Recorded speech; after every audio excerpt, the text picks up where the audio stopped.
Hello, there's nothing more excruciatingly painful for any family than having a child that's struggling at school, struggling with fundamental things, maybe struggling with reading, maybe struggling with concentration or behavior, maybe struggling with social skills or sporting skills. And there's been no real answers. Well, the news I've got to share with you today is about the way that we can work on resetting the very part of the brain that determines whether I'm going to be good or not, whether I'm going to be a natural or not at the crucial skills we all need to go through life.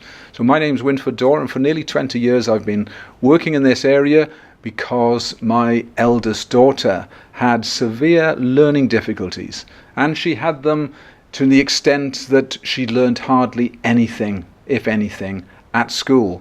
And she got very, very depressed by it.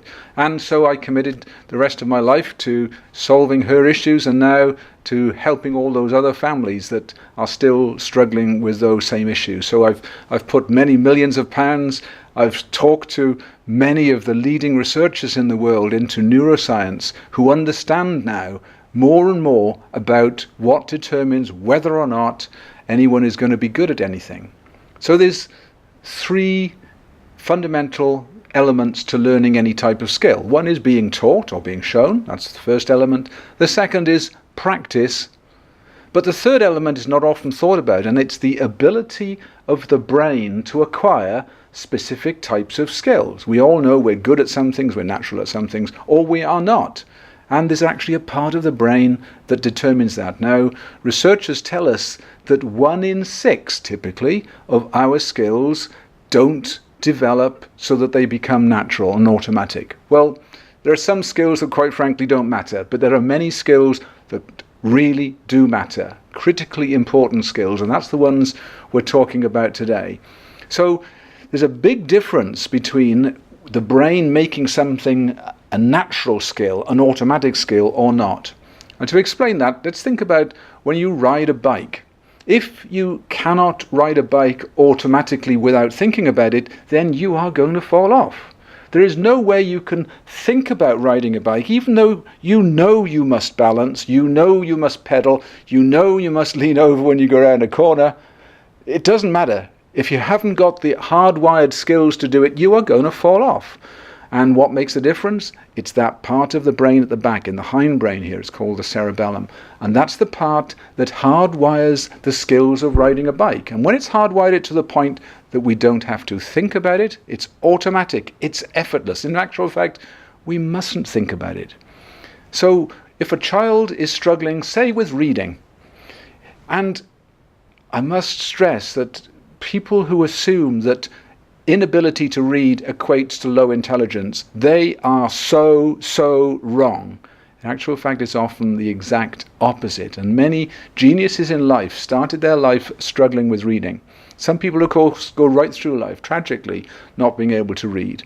But I want to stress it's nothing to do with intelligence. So inability to read is very often connected with one specific skill, very often, and it's eye tracking. The ability for the eyes to move smoothly across the words.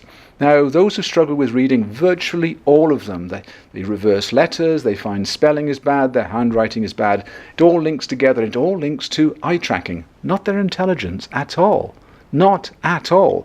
Is that, like riding a bike, instead of them automatically tracking their eyes to take the visual information in when they read, their eyes are tracking all over the place. And guess what? If you have that problem when you're riding a bike, you fall off. It's just as serious when someone with that issue tries to read. So there's one example of how an undeveloped skill can make an enormous difference to the whole of someone's life. Likewise, poor concentration, inability to focus, pay attention. Very often, it is linked to poor auditory processing. So if a child listening to a teacher, after a while, if that child does not have a fully developed auditory processing, that's listening processing skill, they will have worked so hard, they will be exhausted and won't be able to take in any more information.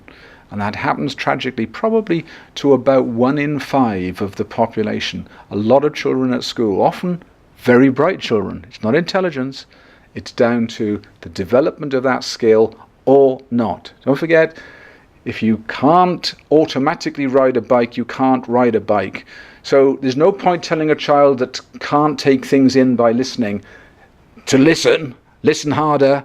It isn't an option they've got. They're not being lazy, they're certainly not thick, and they're not being stupid.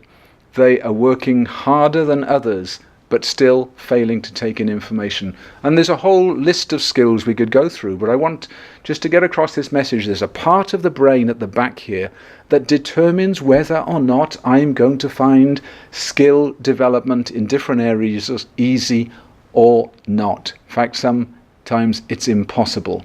And that's the basis of this exciting news, because we now understand what makes these fundamental differences in our character. So it's not intelligence, and often it's the brightest children that struggle with these things. So brain reset is what's needed in the very part of the brain that determines whether or not these skills are going to be developed fully and in an automatic way. And those developed skills, when they are developed, it can be transformational. Because very often children have the knowledge there of how to do it. I've watched so many children. I watched one just the other day who had never read and suddenly started reading huge numbers of pages overnight and over a weekend. And that happened very quickly. It doesn't always happen as quickly as that, but it does happen, and it happens to a very large proportion of folks. So when skills are developed properly, they take place in the brain, they're performed in the brain at least 40,000 times faster than skills that haven't developed. So you imagine how much easier it is to read if you have an automatic process to move your eyes rather than having no process. You have to think about it and you will fail. Now this video is the second in a series. If you haven't seen the others, then go to the Beauty in the Brain blog, and there's a sign up link below. And do the test. There's a test there for children to determine whether or not the symptoms that you are worrying about are those that might be transformed by understanding and implementing a brain reset program. I wish you all the best. I know what you're going through, and I hope that you find relief in what I'm saying.